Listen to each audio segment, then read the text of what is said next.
Hey folks, I'm 55.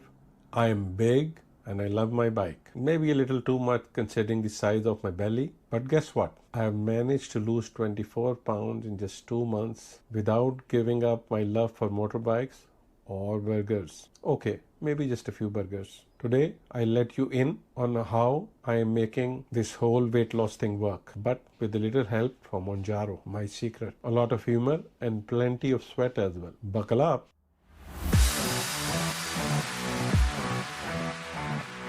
I'm inspired by three things. First off, grandkids. And no, I don't have any yet, but I'm actively sending subtle reminders to my kids. TikTok guys, TikTok, they are saying they are not in a rush after witnessing what they put their parents through. But hey, I'm just staying fit just in case they change their mind. Second inspiration, my bike. I mean, imagine struggling to get onto Manchalee, my BMW R1250 GS Adventure. Because your belly's in the way? Not cool. And third, some random YouTube video that popped up at 2 a.m. which basically said, get your act together before it's too late. So here I am, getting my act together. But let me show you some snippets from that video. Pretend this is me. And we've got this number of healthy years. And then there's a period as we get older, maybe hopefully healthy years extends a little bit longer. And then there's a period where we start to slow. And then there is an eventual end date, right? The end. If we could get this thing to work, that's it. But what if I made a decision in my 50s that created a habit of fitness or cardio or strength training? Could that habit actually extend the amount of time that I have? Could it at least extend the amount of healthy time that I have? And could it hopefully lessen the amount of slow-go time that I have and whatever the eventual end date is? A lot of studies say yes. Okay, so this is the guy in the YouTube I'm talking about. I really loved this video. I'm going to post the link to his YouTube video in description. If you have time, you must watch it. And these are the triangles that reflect different stages of our life and what our focus is on these three different stages of life. As he described in that video, I'll just paraphrase it. In the first phase, in the first triangle on the left, you have much less money, a lot of time and health when you are young. When you start your career, you have money, you have health, but you have very little time to spend on yourself, on your family, on your relations. And then ultimately you end the end of your life, or you become old. Well, your health is not as good as it used to be, and you have a lot of time and a lot of money that you have built up throughout your career. And that's when he introduces this fourth triangle between second and last stage of your life. And his emphasis is that if we do not invest in our health, even if we have to forego some of time and money, the last stage of our life or the last triangle causes a lot of problems. But today I will narrate my story over my ride on Manchalee going to office. But let me first tell you, how did I end up going to office on Manchalee while weather is still warm? As it happens, when I turned on my car this morning, that nasty orange engine light turned on. So I called my mechanic and he said, don't use the vehicle. So he came and collected the vehicle. Subsequently, I asked my wife, can you please drop me to the office? And guess what she says? Just like all wives who record everything that you say to be used for training and quality assurance purposes later, she remembered that I had brought a second wife at home, Manchalee. She says, no, now you go with your Manchalee to office. Sorry, I'm not taking you to office. So that's how I ended up going to office in this warm weather. And I thought I'll narrate my story about weight loss while driving to office. So you get to watch a drive in Dubai, a simple commute to office, while I talk about my weight loss story. Okay, let's get real for a second. I am plus sized. And you know what it means when it comes to riding bikes. Gear that doesn't fit, balancing issues, getting on and off the bike, as I showed you earlier and you can see in this video, and the good old backache from sitting too long. In the last 30 years, I have tried everything under the sun. Atkins diet, when no one even knew about it in mid-90s. Fasting, going to gym, and most importantly the one where you stare longingly at food but cannot eat it. None of that worked.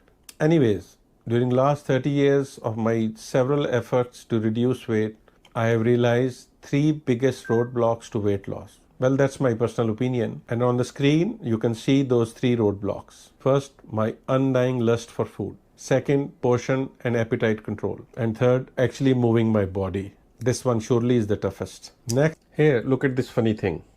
While I was stuck in traffic, I suddenly heard a loud motorcycle approaching me, and this guy just crosses me, looks at me for a second, and then weaves his way around between these cars as if telling me, bro, you are on a bike, you don't need to wait in queues. So I got the hint, and I used this beautiful bike to pass around standing cars like this, and I felt so much joy, and I felt justified in spending all this money on this bike because I saved 9 minutes of my commute time going to office in this rush hour. Wow, amazing. I hope no cop is watching this and send me a bill later for crossing the yellow line. Entered the bike and my doctor, Dr. Tariq. After falling in love with motorbikes earlier this year, I thought, why should a belly stop me from riding my beast? So I had a chat with my family doctor, Dr. Tariq, who's the kind of guy who gives you the I told you so look without actually saying it. After some history checking and doing some tests, he finally recommended help of some medication. So first I tried Ozempic. And let me tell you, Ozempic and I had a very rocky relationship. You know how some medications give you weird side effects? Well, Ozempic didn't just give me weird side effects. It gave me an express ticket to diarrhea town. Yep, I had to plan my day around toilet stops, like some kind of tragic bathroom treasure map.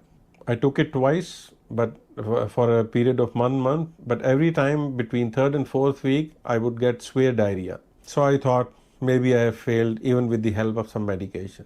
But I would still like to share my observations on how did Ozempic score on those 3 roadblocks. Here you see on the screen, food lust 2 out of 10, portion or appetite control 5 out of 10, and exercise 6 out of 10. So Ozempic surely decreased my lust for food a little bit, and that in fact would have an impact on my appetite control or portion control. And you might realize that all these 3 blockers are interconnected with each other. If one is affected, for example, if lust for food is controlled, it would automatically have an impact on number 2 and 3 as well. So now let's talk about my new secret weapon, Mounjaro. If you are thinking, isn't that a mountain in Tanzania? Well, close enough. But this little needle is my mountain to climb, and it's helping me lose weight faster than I thought is possible. With the recommendation of Mounjaro, I was still a bit skeptical based on my experience with Ozempic. But Mounjaro surprised me for sure. This bad boy crushed my hunger like a champ, making me rethink that do I actually need that second burger? And energy levels through the roof. Plus, I stopped treating food like my therapist and started treating like fuel for my long, hard-working days. So, here's my Mounjaro scorecard. Food lust, a smashing 8 out of 10. I'm no longer drooling over every dessert, except maybe kunafa. I'm human after all. Appetite control, an astonishing 9 out of 10. I can finally say no to that extra cheese. And exercise, 8 out of 10. Yes, I do count walking as an exercise. So Mounjaro turned out to be my sidekick for weight loss. So as I show you on the scorecard, the biggest impact of Mounjaro is that I have lost my lust for food. That in fact helps me do more appetite control, portion control, and when I eat less, I feel a bit light, and that helped me motivate to do some physical activity. So here I am giving Mounjaro a shot, literally, and it's like flipping a switch. Suddenly, I'm not thinking about food every waking second. No more daydreaming about breakfast while having lunch or eating dinner while planning tomorrow's snack schedules. Mounjaro has become a game changer for me.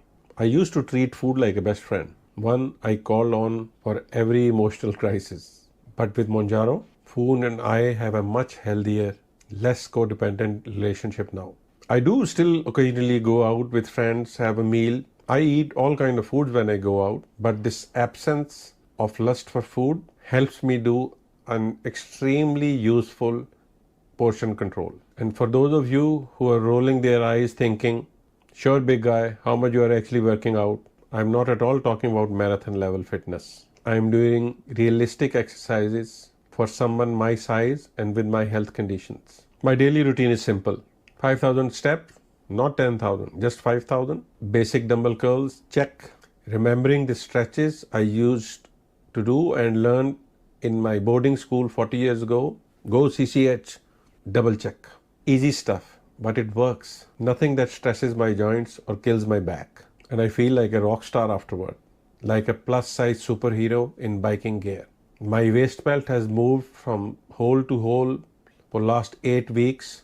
And if you have tried so many things in your life and every time you fail, you get discouraged, demotivated, I think you should talk to your doctor. And if these medications, Mounjaro especially, is suitable for you, I insist that you must give it a try. But you have to try honestly and wholeheartedly. Because as I said, these three blockers are codependent on each other. If you don't take advantage with your effective portion control, so eating less, having more energy, but then if you don't do some kind of physical exercise, you will lose more muscles than fat. So just be mindful of that. Just like I showed you in those triangles of life, you need to invest a little bit of time in your own self as well. Maybe not every day, at least twice or thrice a week. Whether it's 20 minutes, 30 minutes, or 45 minutes, or an hour, it's up to you. But keep it simple and keep it easy so that you can sustain it and keep doing it. I can tell you with full confidence, if I can do it, 99% of you can also do it. Before we conclude, a quick update on what Moku is up to these days. As Moku still doesn't have a bike, you can see him chilling on the bed and still getting fatter day by day. I think he also needs a Mounjaro injection. And you might notice that Moku is occupying my wife's side of the bed. So my wife is gradually being replaced by Manchalee and Moku. Also an exciting news. BMW is launching its R1300 GS Adventure bike for the first time in UAE, and I'm going to the launch ceremony at Bab al Shams Resort. I think it's going to be a fantastic ride. I'm going to capture that ride and launch ceremony of BMW 1300 GS Adventure and share with you in next episode. To conclude, here is the deal. Mounjaro isn't a magic solution. You still need to put in the work physically and mentally. But if this big guy can lose 24 pounds while riding a bike and cracking jokes at everyone around him, you can too. Thanks for joining me on this ride, both on the road and through this weight loss story. Don't forget to comment below if you are also on a similar journey, or if you wish to start such a journey, or if you wish to share your experience with any weight loss regime, even if you are just here for some grandpa jokes.